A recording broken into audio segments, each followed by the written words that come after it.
Yeah, let's go.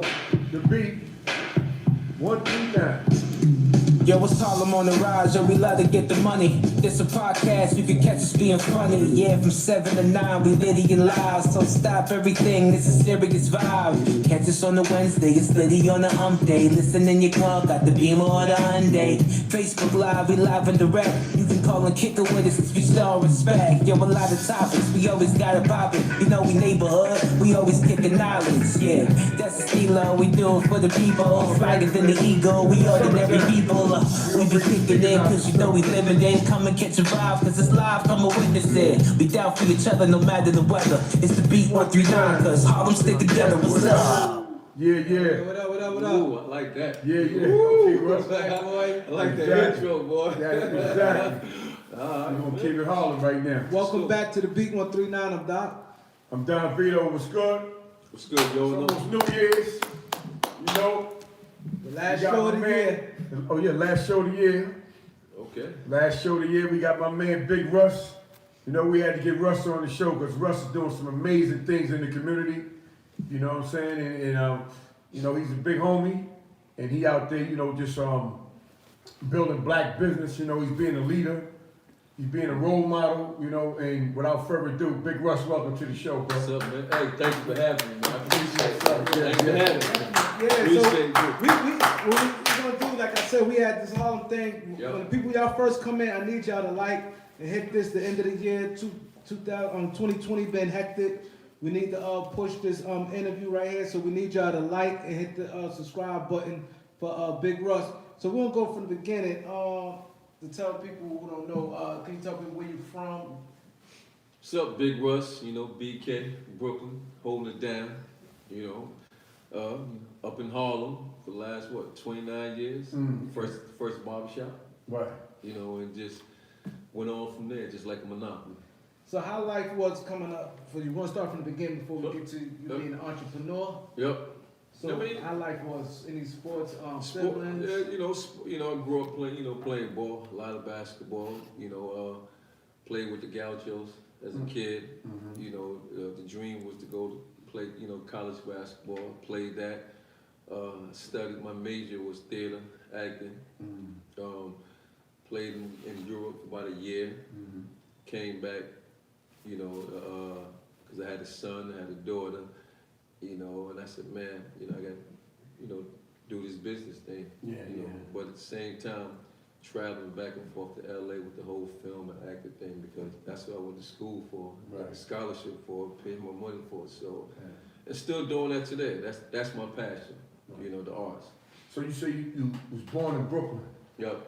So how long before you came to Harlem? How was life growing up in Brooklyn, coming up as a kid? But it's rough just like any borough. Lived in Bronx, lived in Harlem. But BK's was. I mean, it's just. It's like any other borough, man. Yeah. It's grind. Right. The grind. Harlem, I just been coming, all my life, playing ball. A lot of people up there. Yeah. So you started young. At what age you started playing ball? About 5, 6 with the Gauchos. Oh, okay. Gauchos been around forever. Everybody played with the Gauchos. Yeah, so you came always from, as a youngster, come from Brooklyn all the way to Harlem to play on a team. Yeah. Had a bunch of dudes that come through with me, ride that train together.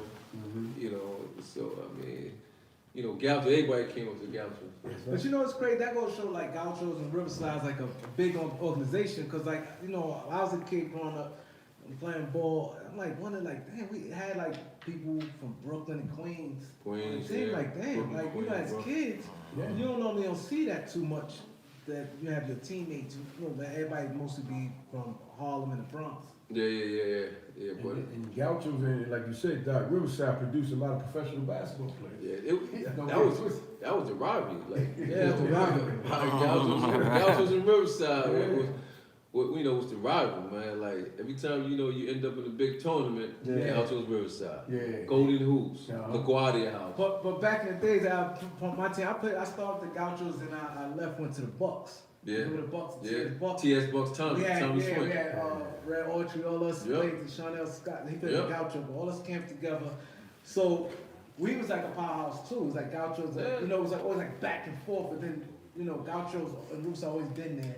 So, like you said, a lot of people, Gauchos were helping the perks. Yeah. They had with the travelings, they used to got the jackets. Man. Riverside too. Riverside Riverside too. Hawks, they had That's the why, jackets and all. yeah, It was about the bags, Yeah, you know. yeah, I mean, I'm 11 years old playing the Gauchos, traveling around the world. Like, what the hell is this? Yeah. You know what I'm saying? Like, man, just to show you how so much more is out there. Yeah. You know, people don't even know. Yeah, yeah. You know, so you know, it helped me kind of grow. Gave me a little bit of direction what I wanted to do in life. So you went to school, you went into film, acting, and all that? That was always my passion. Right. You know, I used the scholarship, you know, as a tool to go to college for free. Yeah, You know, to do what I needed to do. Yeah. I knew the NBA wasn't there, so you know that second thing kicked in, the degree. Right. You know, so and I took advantage of that. You know. So it was like it definitely was kind of rough. Like you said, growing up and playing sports. Like I played sports and then, you know, you dip to the streets. Cause like back then, you know, that already there was a lot of money in the streets. So it's easy to get sidetracked. So you basically stayed at the course. Nah, I got sidetracked.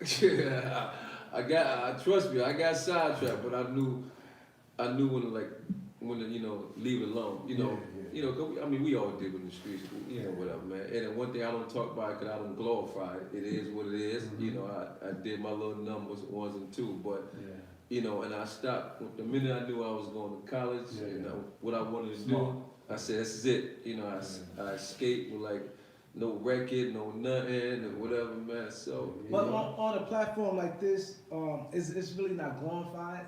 Cause like I said, it's the education. Well, I would say for the viewers, because like we want to show people that like Meg earlier, right? She's young, she's female, so you know, mostly like the guys most of the time did. So we basically show like the youngsters that it's not over. Well, like you can change. No, but I mean glorified. I mean, I don't sit around at a table and tell stories like other guys. I hear them coming to pop like that, you know, and I just shake my head, you know.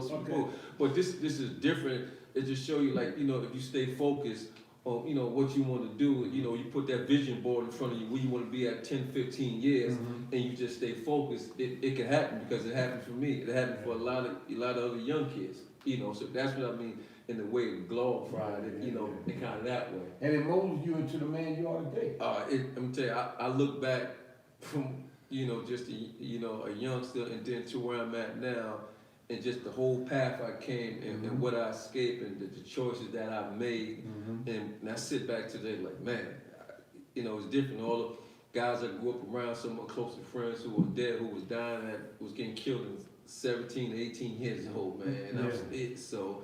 You know, it just makes you wonder. You know, so you know. See, the strong point about your life so far is the fact that, like you said, you did your ones and twos, and you played ball. You had a passion for theater, and you know, and so on and so forth. But at the end of the day, you listen to that voice in your head, and you made that turn. A lot of people, you got names like Richie Adams. A lot of dudes who was playing ball that was nice. That they were supposed to be in them dudes, and something happened with.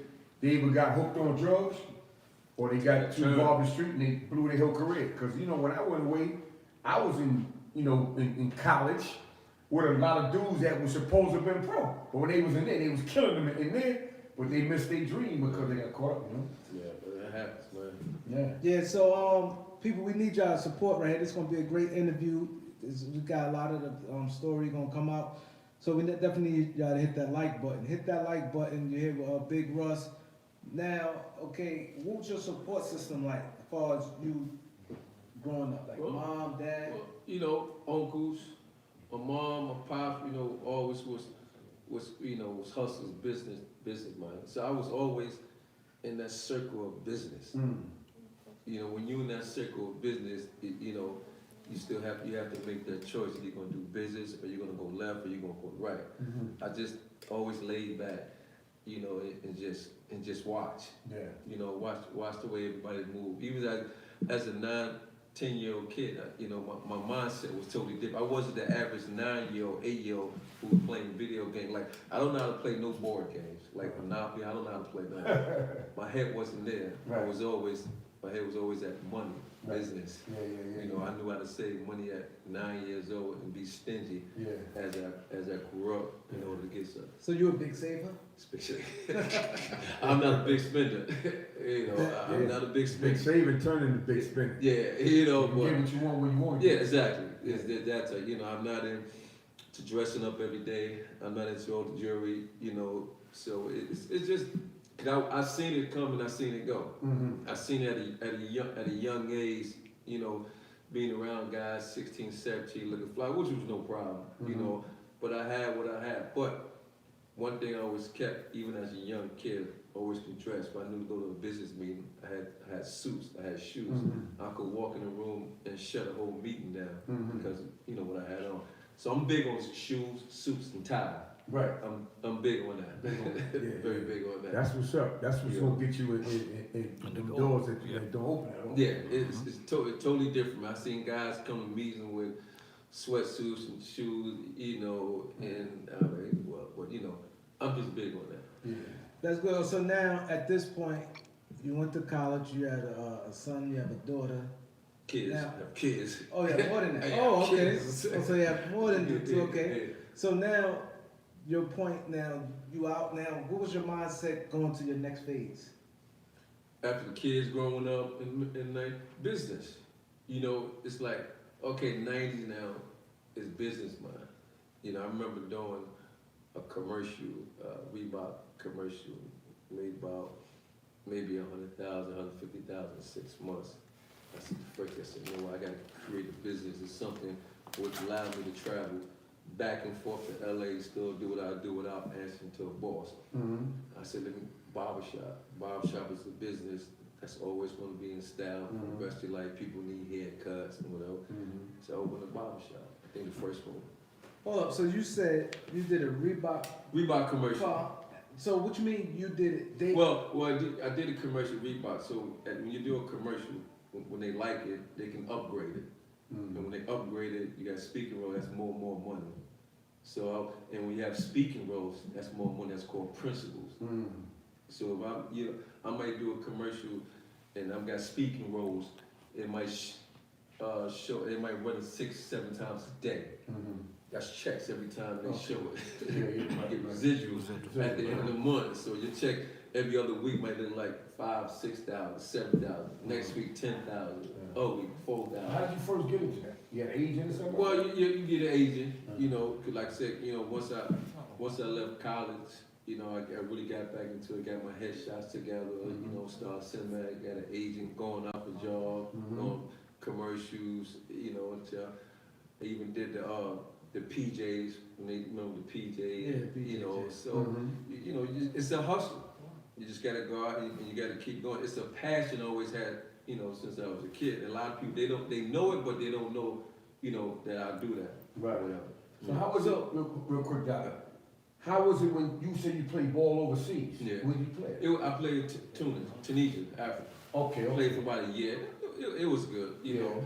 I think I was having my second, I think I had my daughter, I think I was having my son, Mm-hmm. you know, so he was still fresh. I wanted to come back and just, you know, get more involved with him. You know, it's funny because got him start playing at that age. Yeah. I didn't want to be selfish because, you know, you got a lot of kids grow up, oh, you didn't teach me how to play ball. You didn't do this, do it. So I introduced him. He loved it, fell in love with it, played it, became a big star, made it to the NBA, broke college records. So we're gonna get into that. Like, I'm gonna skip past that. Yeah. So you said you made the 100,000 Yeah. at the Reeboks. Then you said you start opening a barbershop. So you took the money you made from. So this is important for the people who listening. He didn't floss. Nah, and no cars. bought cars and stuff no like that. The jewelry. money he made for the commercials, he put into business. Business, Now yeah. get into that. Well, so, you know, as these checks is coming in, I'm banking it, I'm saving it, I'm saving it. Mind you now, I'm still in the era where everybody's fly, you know, which is cool, jury wise, which is cool, but I'm like, man, I never worked before, I never had a job or whatever. So I'm like, man, I need to get something where it could allow me to travel back and forth to LA, so you know, to do what I do and still have income. You know, if I have to leave for my kids or whatever, money, you know, but just to have money coming in. Right. So every job I would pretty much get, you know, and I would make money, put it to the side for business and business and business and business. I had a lot of acting friends, like still to this day, was living by check, and they like, Russ, you know, well, how you got so much going on? I said, because the money I'm making from these gigs, I'm investing in, and they were doing things like buying $40 meals a day, every day, and just buying this and buying. I'm looking like, y'all crazy. Like, yo, my budget still to this day is $15 a day. Wow. It's $15. If that, you know, I eat breakfast. I don't buy food. I don't spend like $18 on food and all that. I might treat myself once a month. You know, spend like $16 on a meal. Like, but Just a treat. just a treat. But, treat. That's it. But a day, I don't spend no more. I can maybe $10, if that, on myself to eat. If that. So that's breakfast, lunch, and dinner. I cook at home. I cook. Oh, so that's just breakfast. Yeah, that's just breakfast. Maybe a lunch, but I cook every night at the crib. Okay. I cook. So This is a good one. We both want it. Yeah. Cause I like the way you talk. So you live on a budget and you stick to your budget still to the day. Yeah, that Like all that time went by, he's still keeping the same I'm still format. keeping That's my what budget. got you to be winning right now. And exactly, you know, because Win your like formula. you, in order to win, you know, at the same they say, you know, save for rainy days. You know, it's good, but I'm just not into that. I'm going to buy a pair of sneakers every day because I know I can. This and that. I'm paired with a pair of sweatsuit every day, brand new day. Like, if you look what I got on, like these boots, these 4 years old, these Ace Solo. I got shorts every summer that I wear. I got 8 pair of shorts. And I kid you not, no, the truth. 8 pair of shorts that I have for the last 10 years that I wear every summer.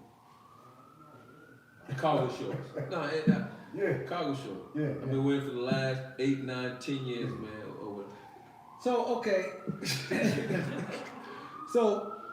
Okay, now in life, I'm not getting to your personal business, but are you like that when you to other people, like far as like go on dates and different things like that? No, well, you know, I'm married, but at the end of the day, that's my suit game is serious. Yeah. Listen to me. My suit and shoes and tie. You know, you can go to my Instagram. You see me in some things. Yeah.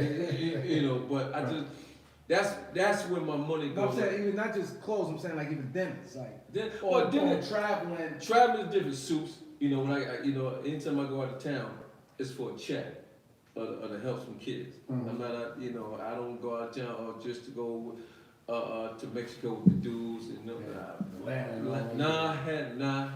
Last time I've been in Atlanta was in '90, I think. Right. I'm not with the trip. You know, it's about the paper, my family, and I'm trying to, you know, set the rest of my kids up, you know, and just pass the rest of the song, man. Because people, I'm glad you're just saying this, because it's a difference between tight and like a budget. Big difference. See, tight, like as far as like you said, you give. That's why I asked how you is like with your kids or family members. It's no. I don't give family members money. You know, like I tell them, I can employ y'all. Y'all can come work, but I'm not just sitting there fit to give you nothing. Something I've been working hard. Even with my kids, when I have them do things, I pay them. I teach them the value of, you know, of a dollar. You know, I teach them like, well, you know, when we go out, I said, you know, I said, Dad, I want that. I said, well, that's $8. Wait till we get to the block. It's gonna cost $2. I said, why would you spend $8? It costs $2. And you install it in their brain, and my kids, they get it. And it's not like they get mad, like, oh, okay. Like even my sons now, we give them money for birthdays, give them money, gifts. They saving their money now. Like it's crazy. They saving their little money. Like when they want something, I say, okay, use your money. No, Dad, you use your money. You know what I'm saying? So they learn it. Even not to go off track, but the video game, I said, okay, you know, we can go work out. I said, but I don't need y'all playing video games for an hour. I said, I'm gonna teach y'all how to make money where you can create your own video game where the kids can play for hours. Right. You know, so it just becomes a bit. So your kids, I'm pretty sure there's always something that's not like that. It's some going Well, they in between. I got, you know, I got 7, 10, 17, 23, 25, 28, 32. So you got like Seven kids. So The younger ones, so it's the youngest ones, you know. yeah, cause Yeah, some No, but they some get people it. gotta be their own person, but No, but them two, but even the young one, they get it. They good. They say that they got it. You know, my one of my daughters, she's a Mexican. She worked 3 jobs. you be surprised when young kids they do get it because my youngest son he gets it. Like every time he do something for me, you know, he trying to make money off it. Yeah. And then when he get his money, he want to put it in his bank. Yep. It's- Every time he get money, he put it in his bank. I'm like, you know, he a little hustler, man. That's the start. Entrepreneur, yeah. You know, That's the start. You know, and he can't wait till like he see our money over there. He be like, what can I do to get that? I say, all right, let me think about it. Let me see what we can get you to do.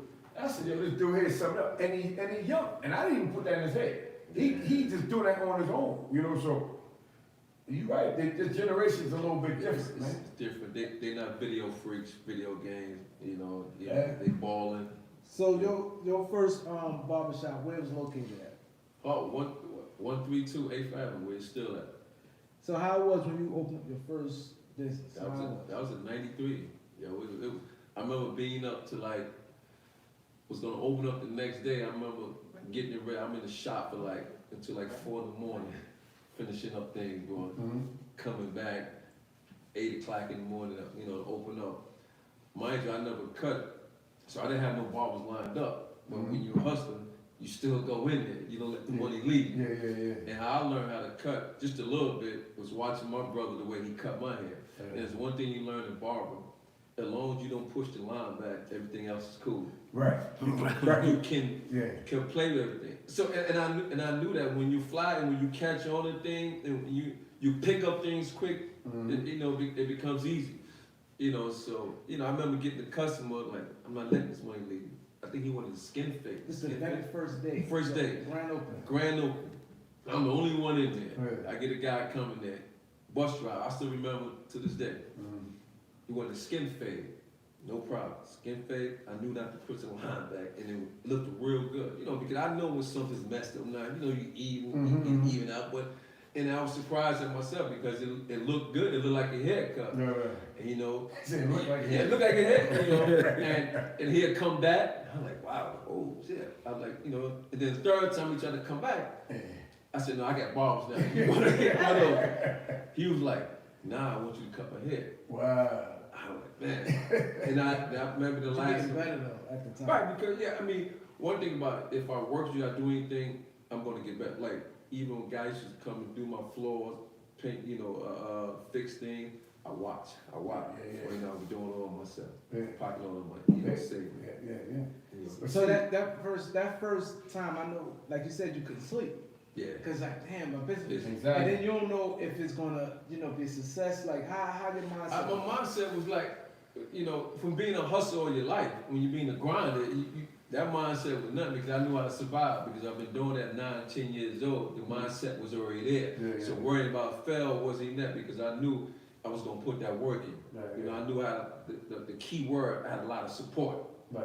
around that time. The support was like crazy. You know, people like, Russ got his own business. He's young and this and that, and it just took off, man. You know, I got barbers. You know, started employing people from the neighborhood, man, and it just took off. Yeah. So, what I was gonna say, far as like, so when you said that you knew not to push the line back, Yeah. the customer feels the same way also. Mhm. A barber can like say, give me a fade, and the fade ain't all that, but as long as he ain't mess my line up, That was I can it. kind of accept that. If you got the fade right, the line is What's twisted, that? that's like a problem right there. We don't play with that line. That line is everything. So I want to ask you, because you said I know that you played for the Gauchos and your barbershop had like the Gaucho logo. Yeah. How that was? Did you talk to Lou about it? Nah, well, you know, I wanted to do something different in the whole basketball, the barbershop thing. You know, I remember I remember when I first opened the barbershop, so I'm always creating ideas. I kept changing. I'm like, man, I gotta do something different. I said, I'm gonna put a basketball floor down, wooden floor.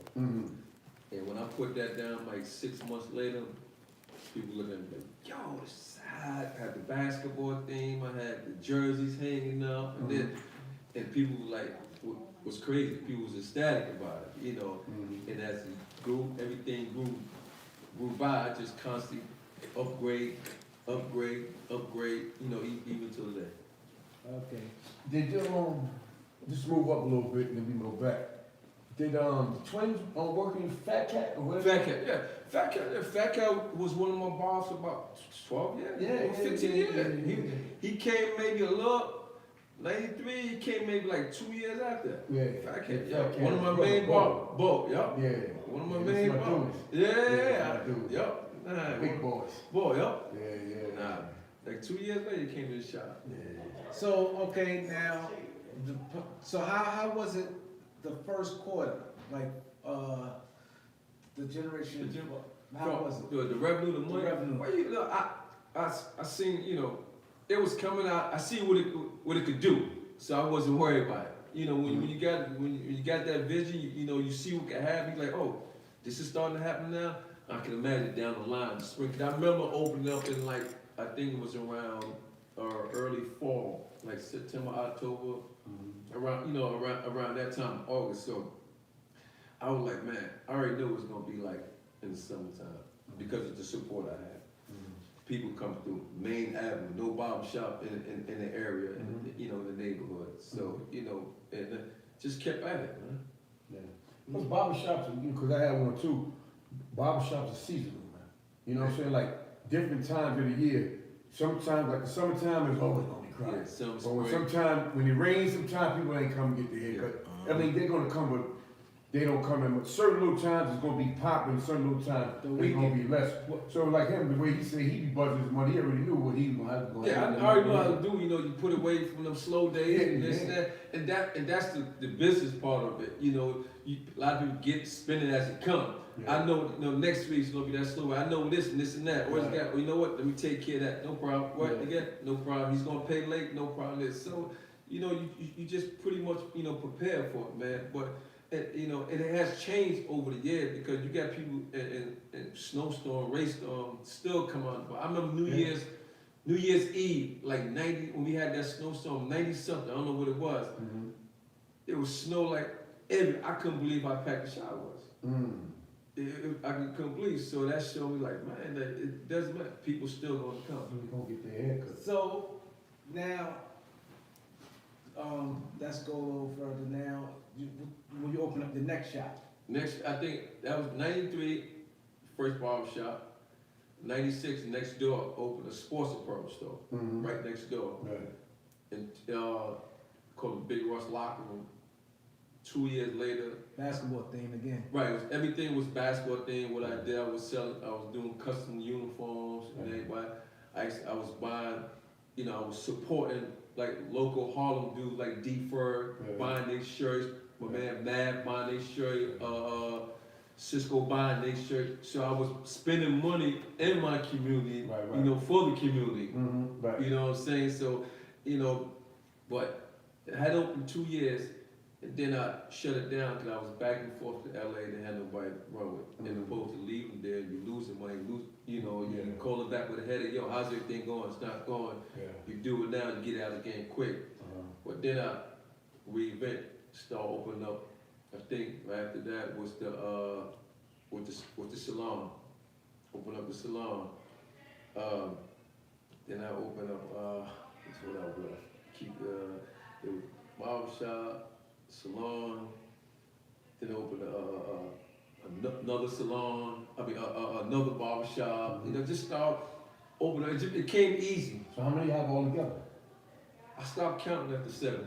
Oh, there it is. Now, but tell people the locations, because Russ got 8th Avenue on. And you're on 5th too. Yeah. So right now, you got Big Barbershop, the headquarters, the main shop on 8th Avenue, 132 8th Avenue. I got the barbershop, the juice bar, the hair salon, and a little spot called Big Russ Little Divas. It's for little girls to come have little parties, little spa days, because they kept a lot of people was going out to Jersey, you know, having a little party. You know what? Let me bring something else to the neighborhood. Madison Avenue, reinvented the locker room, barbershop. on 7th Avenue, got the barbershop. Mm-hmm. I just had the lounge, Stingray's Lounge, but due to COVID, we had to shut down. So, you know, and I got a few other things in the works. So, see, that's impressive, people. I need y'all to hit the like button. There's education here. Hit the like button. Hit the subscribe. If y'all want to talk to Big Russ, 646-628-4264. 646-628-4264. So, I want to touch on the diva thing because you had to promote and I've been in there. Y'all need, it's a must. Like he said, everybody going to Jersey. The chairs, if y'all have little daughters, there's nice packages. The prices is excellent. I don't have no daughters or sons, but nice. You know, you can tell people. The little divas were designed for, like, you know, if you have a niece 5, 8 years old, whatever, daughter, you could bring 10 of them. You know, so it's package deals that run from $5.50 all the way to $8.50. You know, we put the robes on them. We got the candy machine. You know, we treat them like little divas. You know, they go in there and feel real special. Get their nails done, their feet done. You know, whatever theme party you want, we hook up the theme. You know, we give us the date. I mean, it's just like it's a high class chunky cheese, but in your neighborhood. You know, because did my research. A lot of people was going out to Jersey. A lot of people going downtown. I said, man, let me bring something for these little young ladies in here. You know, I said, and you know, spent a lot of money because I know, like, for y'all little young ladies out there, you know, y'all want to look, but it was all work. You know, I took a gamble, and it's cool, you know, and it's working. I don't mind, but I was just so big on giving back to the community what we don't have. Right. You know, and that's the whole key, man. That I think a lot of people miss it. And like when I went in there and I looked around, it's a little diva atmosphere. Yeah. Like, you know, like real Doc said, nice. the chairs are very elegant for little kids, you know. The back room got the, you know, the colors, the purple and all the nice colors you got in there. It's real classy for little kids, and I never seen nothing like it uptown. So for you to bring that there, It's different. that's something else. But that's what I always touch on. You know, at least with me, when I make a move to open a business, you trust me, you're gonna know about it. It's gonna look different. I want, like, that's why I did the whole basketball thing. Like, you know, I just upgraded the barbershop 2 years ago. You know, I always want to go to a different level. You know, and I'm not in I always say I'm not in competition with other barbershops. You can open 10 barbershops across the street from me, but you know, it doesn't matter. Cause what I'm gonna do to my shop it's gonna be different. Right. You know, I'm not into the who's better, and I'm still gonna support the little divas thing. You know, my wife had like a lot of input in that. You know, because it's young girls. You know, I know how to be fly. You know, like, nah, this is look fly, but you know, but with her whole input in it was like, nah, just leave like this. Now we need to get there. We gotta order. This got to be custom made, and this and this. So you know, and that was kind of the backbone. You know, with me. You know, So with the little divas, you said it's a package of 10. Well, it's a package deal. So how long is it? Like 2 hours? Well, it's 2.5 hours, but it's 2.5 hours. You know, for us for each package deal. And you can always go to the site, Instagram, Big Russ Little Divas, and everything is pretty much laid out for you. And you know, again, what I do, I know where I'm at. So the price is totally, it's not expensive like anybody else. I don't do that. Even in my barbershop, like my kids' haircut, you know, the haircuts for kids, been saying, the shop been there, 29 years now. It's not crazy, because I know where I'm at. I cater to my neighborhood. Yeah. And see, that's important for all you people who are listening and who are watching. Y'all got little daughters. You know, this is a place, you know, nice little something different for her. You know, her birthday come or Valentine's Day, you want her to feel special with 10 of her friends, her classmates. Yeah. You know, bring them down to Russ. So, don't you have like a ice cream shop or something? No, I got some other things in it. Cause something, no, somebody said you have something on, I think 134. No, that's the joint. My man on Mike the joint. Yeah. And then what I was gonna say, giving back also. you supplying jobs for the community. Yeah, Every time we open up something. But that, and I tell them, like, that's the key. Like, I tell people all the time, Russ, you got any work for me? I'm like, well, go do X, Y, Z, come back, I'll hire you. Right. And that's my whole thing. Like, I'm a sucker for hiring. If I can hire you and the budget is there, Right. I ain't got no problem with that. Right, right. Whether you're a hairstylist or this or that. Like, even the spring is ready to come up. So I'm gonna be looking for workers, to work in the juice bar. Because, I'm doing the jerk chicken on Saturdays, so I need help and this. So it's about putting money, putting somebody else on, each one teach one, so now I can inspire them to be entrepreneurs or whatever. I keep people all the time, well, how do you do this? How do you open a business? I tell them, it's easy. It's not hard. Because once you tell them, well, it's hard, you discourage them. Right. I tell them, it's easy, which is easy. You just need the formula. See, most people, the first thing people be scared, like let's say for instance, let's say somebody have $30,000. They gonna be scared to, let's say that to throw in $20,000. Let me break it down. Go ahead. They be scared to invest that because they may feel if it go wrong, I like that question. And I love, like, usually the one who brings it up, but I always give this answer to everyone. Okay, so I got 30,000, I can open 2 businesses. 30,000, I'll go with 2 businesses. I told people, I said, so you sitting on 30,000, you don't want to take a chance on opening up a business. Okay, cool. So I got 30,000. Today's Monday. So Wednesday I spent 1,500. So by the end of the week I'm spending 800. So next week I spend another 1,000. Next week, so I'm down. I just spent 5,000. It's not even the end of the month. So by the end of the month, I'm spending 9,500.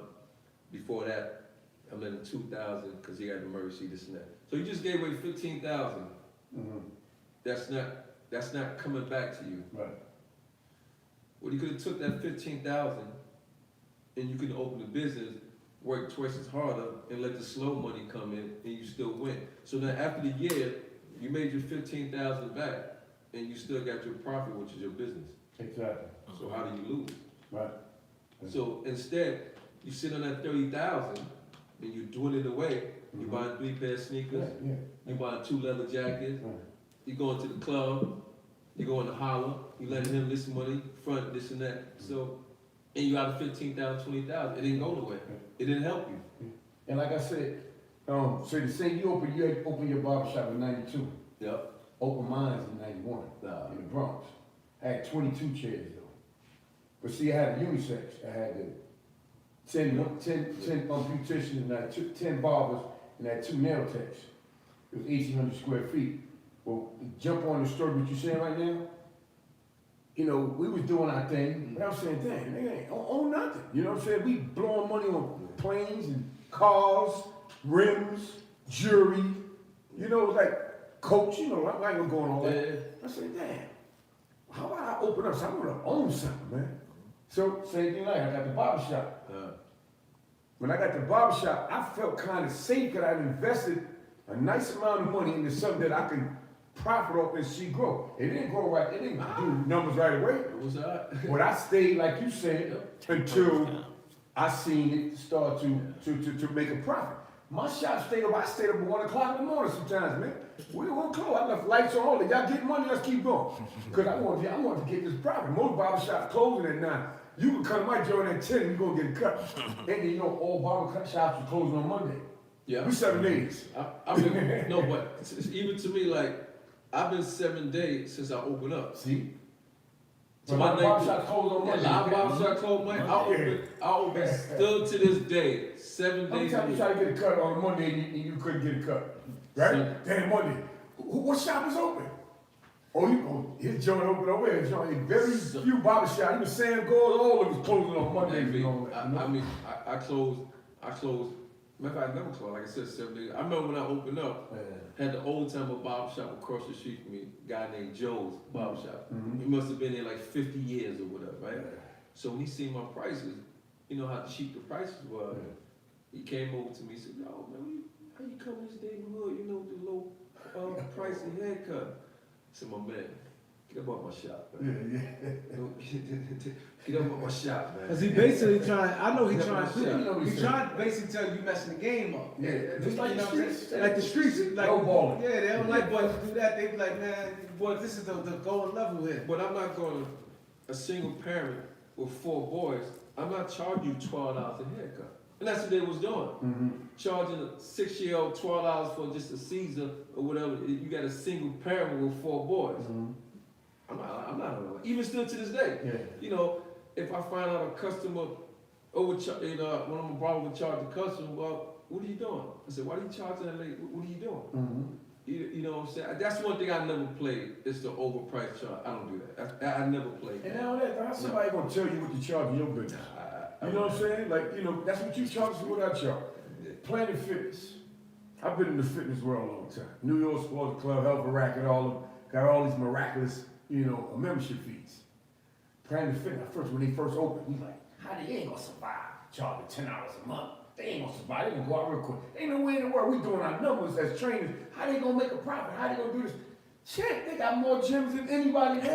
They funded everything. All of them in New York Sports, all of them went out of business, and these dudes is killing it. They all over the place right now because you make it affordable That's right. for the average person in the community and in other communities. But that's what it's all about, man. It's like, you know, the community, man. You can't, you know, people, you know, even like some of these barbershops, man, how they try to overcharge people, and I look at it, like even my juice bar, I'm like, oh, that's all, you know, the South. So, nah, yeah. I literally give away things, man. Like I'm just big on giving back in the community. Thanksgiving gave out 400 turkeys, man. Like it's nothing. And like, you know what I'm saying? So you have a son, Russ Smith. So I'm gonna get into that. So he started playing ball now. When he went, how was when he first went to Louisville? How was that to his dad? How he was? Yeah, no, you know, him get, you know, the kid not being recruited, but at the end of the day, just, you know, me, that support, and just making sure you work hard, and just telling him, yo, believe in me, I got this. Just follow the blueprint. You know, kid, you know, get your Louisville as a freshman. You know, everybody thought he was a scrub. He wasn't going to play. You know, he broke his foot in September. Didn't couldn't play until January. Spot minutes, 2 seconds, crying. I want to go home, transfer. I said, nah, bro. We gonna work it out. We gonna dug it out. We gonna come on. We gonna get back in the gym. You know, I talked to the coach, Pitino. He even told me, look, Russ, I don't think this is a school for him. You know, I don't think he's good enough. I said, nah, you know. He's the size of a point guard, which is 6'1", but he was playing the 2 guard. Mm. So he wasn't used to playing the point guard, because I didn't teach him how to play point guard. I taught him how to play the 2 guard, was a killer guard. Mm-hmm. It's a killer. Yeah. In college, you have to adapt your game a little bit. You know, that was so, especially under a coach like, you know, Pitino. Mm-hmm. I remember Pitino saying, look, you know, you might have to pull him out. But he said, you know, we're going to take a trip to the Bahamas. Every college team take a trip to the Bahamas overseas for a tournament. This is the second year. Right, get ready to go into the second year, because the freshman year just ended. Yeah. I said, check this out. Let him play the 2 guard. They had 6 games. I said, let him play the 2 guard. If it doesn't work out, he can't handle it, Eric, I'll pull him out. I said, bet. Went out there, played the 2 guard. They played 6 games. He averaged 30 points a game, and that was history. That was it. So how was it as far as somebody saying your son not good enough? Like, Well, you know, people, even today, people always going to say that. People always going to talk about, say this, say that, or you ain't that, you wasn't there. You know, you just, well, what do you do? I mean, you prove them wrong. So now you're talking about a kid who was never recruited. Mm-hmm. so how you get to Louisville? Wasn't recruited. Okay, he wasn't recruited. He went to Archbishop Malloy High School. Led the Catholic League scoring 2 years in a row, while Kimball was at Rice and all the top guys, still getting recruited. So I said, okay, let me send you to prep school, get the extra year, and see what it help. He get to prep school, he's averaging 25, 26 points. People still not recruited, they still not respected. We're looking at his size, but he's like the Michael Jordan of the side, but we're still not recruiting. Rick Pitino, assistant coach, goes up to South Kent where he went at to look at another kid. Rick Pitino go, well, nah, I don't see nothing here. The assistant coach, who's always been his boy for like 40 years, go, no, I see someone. Rick Pitino go, who? He go, Russ. He said, oh, I knew his dad when he was a kid. So he calls Russell. He said, hey, come here, kid. Who's recruiting you? He goes, nobody. He said, okay, thanks. We keep it tough. Rick Pitino turned to the assistant like, look, I told you. Assistant coach like, look, coach, I'm telling you, that's our guy. Pitino said, okay, we're gonna give him a shot. But if it's not, it's your job. Pitino called. Hold on, so he had his assistant coach job on the line? Yeah. See, the assistant coach and him was like this. They go back from the Nick days. When he coaches at the Nick. That's his boy. You know, so coach called me and said, look, Russ. The assistant coach? Yeah, no, Rick Pitino called and said, look, the assistant coach, Rock Wooler, he loved his son, but I don't know. We'll see. You know, bring you guys down here for a visit. We get to Louisville for a visit. Russ committed before even the coach offered or whatever. So that's what he explained to me. He gets to Louisville, you know, in June after graduation. You know, he's practicing with the team. He's killing them and this and that. But it's a different system when you go to college. It's system. It's not like, oh, you can just get 40 points and do whatever. But fast forward, so that season, September, he breaks his foot, come back in January, playing spot minutes. Sometimes he don't play, sometimes he do play. They took that trip to the Bahamas, where he averaged 30 points. Now he come back in sophomore year. He's coming off the bench, averaging 15 points when he played 9 minutes. Who started? Will was starting at the time, right? No, Kevin wasn't even there. Kevin came Kevin sophomore. came after, okay. He was a freshman. Yeah. He took him to the Final Four. He took him to the Big East. They won. He took so they get a ring for Big East. They get a ring for the championship Big East ring and championship Final Four. Following year, they win it again, and they win the championship. That's 5 rings. You know, last year they went to a different division and they won that. So a kid who never recruited, he wins 6 rings, 2-time All-American, break 10 records at Louisville. And now we're in the process of picking a date to get his jersey retired. All right, so now at the Louisville, because this is important people. Yeah. Russ Smith. So Louisville come his senior year. What happened after that? Senior year, you know, people want him to leave in his junior year after the championship. I said, nah. GMs are talking. He's not gonna get drafted. You know, because he was out of position for so long. Yeah. They'd never seen you play a point. You just won a championship. You know, he said, Dad, what do you think? I said, nope, it's like walking into an abandoned building knowing the building's gonna collapse. I'm telling you, it's gonna collapse. So I remember, you know, he was frustrated, kind of. He wanted to leave. Yeah, he wanted to leave, but he called me back that night. He said, Dad, he said, okay, I swear, this is the funny part. He said, whatever you want me to do, just tell me, and I'll do it, and whatever happens, I won't be mad. He said, look, nothing won't be more exciting and proud for me to see you walk across that floor on senior night when they hand you your jersey. I didn't give a damn about the NBA. I mean, when you made it, okay, cool, but that wasn't my thing. Oh, I gotta go crazy like one of you. Nah, get that degree. You will always ever have that degree.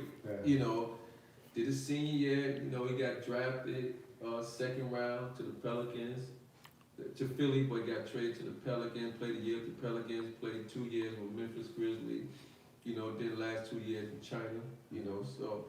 I'm a big basketball fan, so I'm gonna go to draft night. Yep. Where y'all was at draft night, and Shot. how was when they called his name? Well, I was at the shot. Anybody who watched at the shot, he was in Louisville. He was still in Louisville because, you know, after the championship from the junior year, he just stayed out there.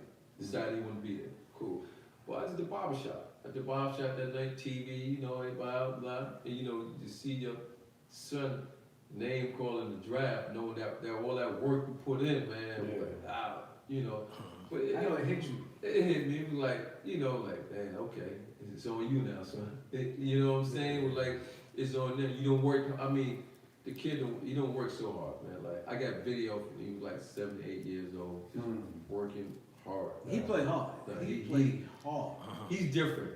I tell played real hard. for me to say that about my son, like, he's different. You could just Google him, pull him up. I mean, he's different. You know, 2-time All-American, 20,000 players. You know, in 5 plays become All-American, and you did it twice. Yeah.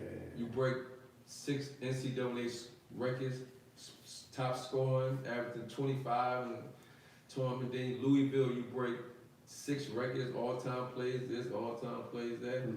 And now we need to pick a date for his jersey to retire. I mean, NBA players said his jersey got retired. Yeah.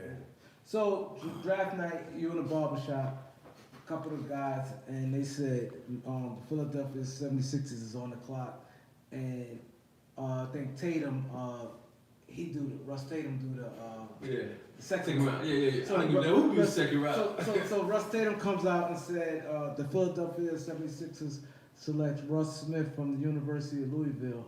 How was that feeling? It was like, wow. Man, it was great. You know, you like the proud dad. Huh? You cried? Nah, I ain't crying. You know, you sit back, because, you know, you sit back and you're like, that, wow. You know, you worked for it. And he got his degree. And you got your degree, so you topped off double. Right. You got your degree, like, Yeah. and that a lot was of them, they take the check, they go to the team, and go back get their degree after they retire, something like that. Yeah. He got his degree, so the whole plan just worked out. Yeah. It worked out. The reason why I asked that question, because I always like to ask people who father, because like I said, I always played ball all my life, and I was away when the first time it hit me, like, you know, I had my son, he was little, I'm away, and I remember the game when Duke was playing Mike Dunleavy, and he was hitting all big shots, and they kept showing his father, Mike Dunleavy Sr. It's like the proudness. I'm like, oh man, I can't wait to go home to be there for my son. You know, that moment it hit me. It was, And this is a guy I'm watching on TV, but it did something to me from that day. So that's why I'm asking you now, like, it hit. how it was. You know what hit is when in the tournament, like the NCAA tournament, like it's like now I gotta do like so many interviews, and then because your son is a star, he's on the front cover, Russ was on the front cover of Sports Illustrated, he's on the front cover of the Blue Ribbon magazine, so now, cause that's why I said, Russ, if you leave, I said, if you come back for your senior year, you automatically is an All-American. Automatically, you just won a championship. You're gonna be on every magazine. You're gonna be on 4 magazine. And he said, wow, I didn't know. I said, yeah, so you come back, you're gonna be the #1 college player in the country.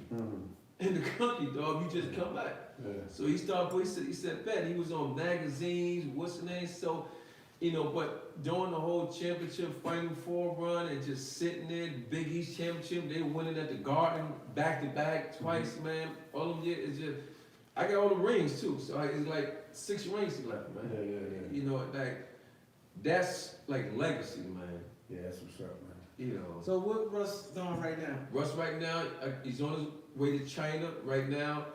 He has his own bourbon coming out. So the bourbon will be out probably like in springtime. His own bottle. You know, it's like he's on a different level, man. He's rapping.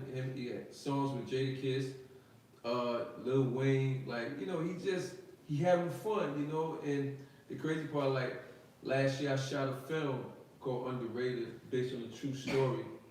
You know, of Russ. You know, I got the trail out. The film was almost done, but it was, you know, I had some people from LA come and do some special features. So it's a full-length, real feature film, man, called Underrated. And where you gonna market it That out there, like the Louisville, up that way, Chicago, Milwaukee. You know, you gotta know where your market is at. You gotta know Indiana, up that side. You know, and then also you gotta do some here, but his market out there is unbelievable. Let me ask you a question. So you just on the news a couple weeks ago. Yeah. So did they contact you? How did you get it? They contact me. Yeah. You know, once again, it just shows you, and I tell people in business, when you have this place of business, you never know who's walking into your establishment. Right. You never know. So you got a regular guy, he's a regular customer. He's like, look, young guy, I'm a producer at Fox TV, you know, they want to, you know, do an entrepreneurial business, you know, would you mind reaching out? Would you mind letting them reach out? I said, no problem. So the producer called me and said, look, we want to do this whole segment of 3 segments, we want to run it for like maybe 10, 15 times. I said, let's do it. They came up, did the story, man, and then everything was good. I think they still running. Yeah.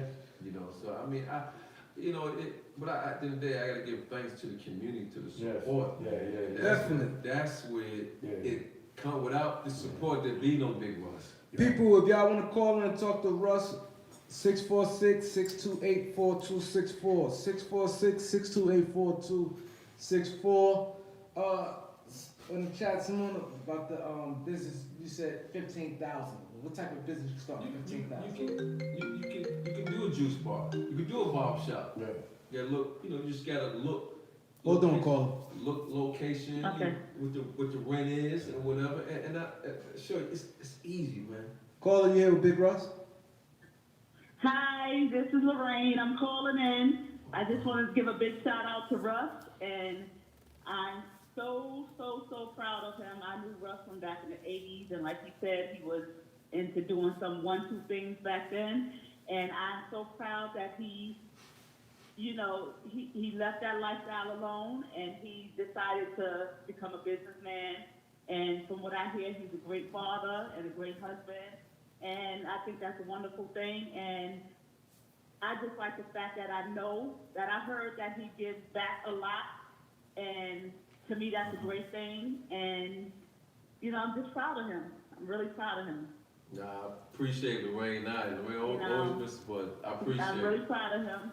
it. And, his stores be popping. Every time I see them, there's always a lot of people in here.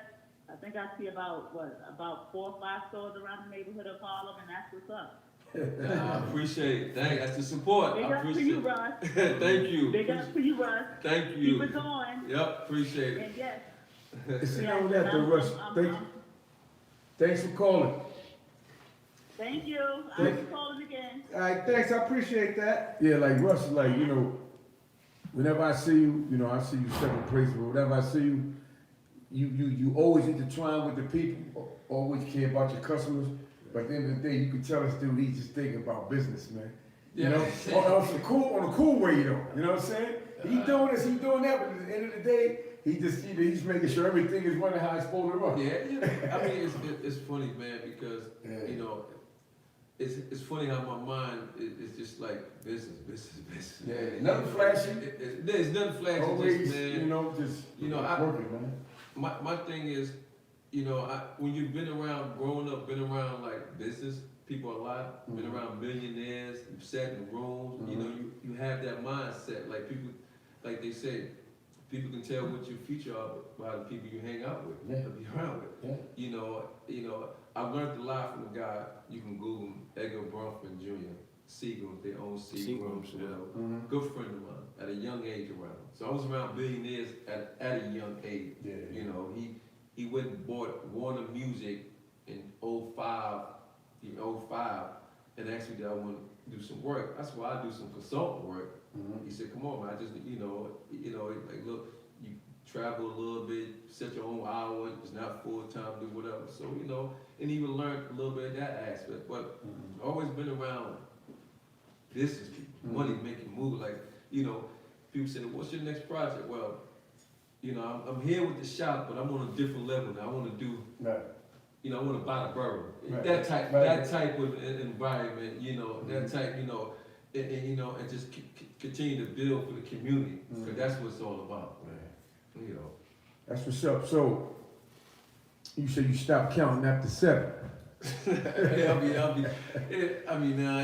Just being humble, man. But that's something cool. That's something I like hearing stuff like that. Cause dudes be counting the wrong things and you counting the right things. You know what I'm saying? As far as business, I stopped counting after 7. That's like an accomplishment or honor for a black man to say that out of their mouth.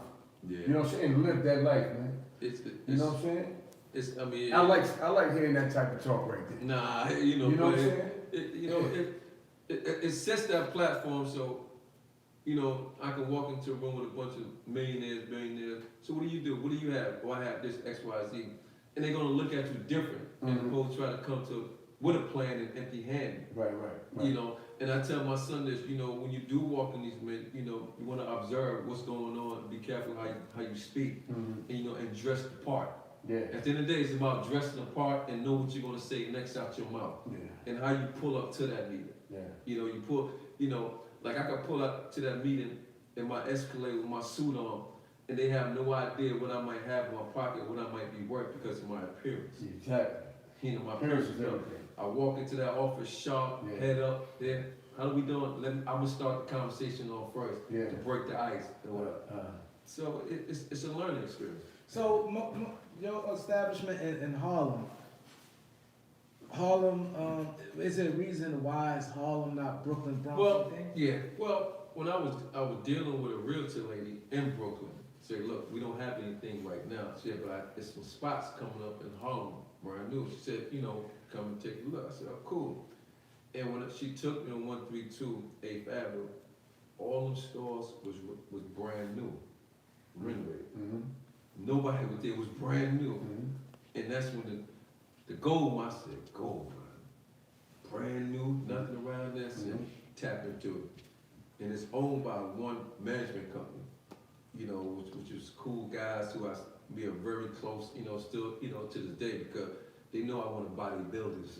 You got the whole script. I'm full of bodybuilders. They probably see that. They're like, Oh, yo, you got 29 in? Yeah, I got not only 29 that, you years, got man. almost the The whole strip, outside man.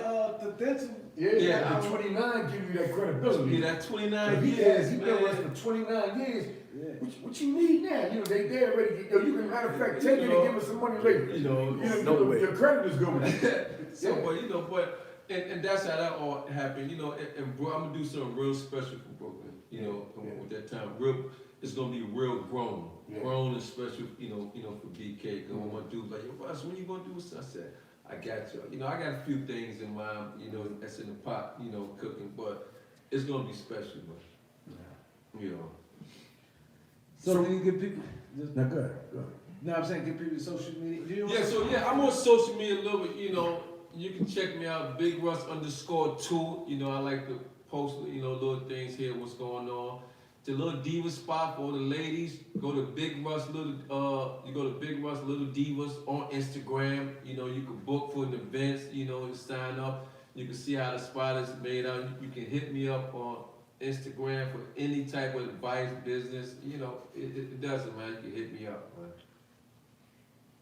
Do you do like special rates for like civil service workers or kids or stuff like that? Kids, seniors. Yeah, we do all that. Like, they know better not to overcharge no seniors and no kids or anything like that. Even like when during every June when school's about to be out, what I do, all the young girls from around the corner from school, I get their hair done for their prom. The kids in the shelter, I give them sneakers, I get their hair cuts, so they, when you sit first grade, you graduate to kindergarten, you graduate to first grade.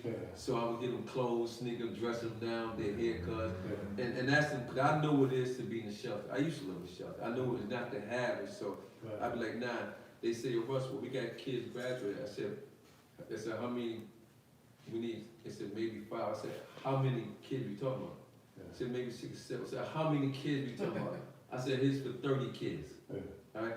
How many girls here you need done? Maybe 2, 3 more. I said, how many? I said, send me 15 girls. I got it. So it makes me feel good when I take it. It does. I don't look for anything in return. It just makes me look like, feel good about it, man. So the universe gonna return it to you, bro. Yeah, You know what I'm saying? Like this, when you give, come back, you may 7 times. Yeah, man. They're not even looking for it. Just coming another way, but it comes. And that's you know what I'm saying? I don't look for it, man. If I got And you it, get that love too. Love is a lot, man. Yeah.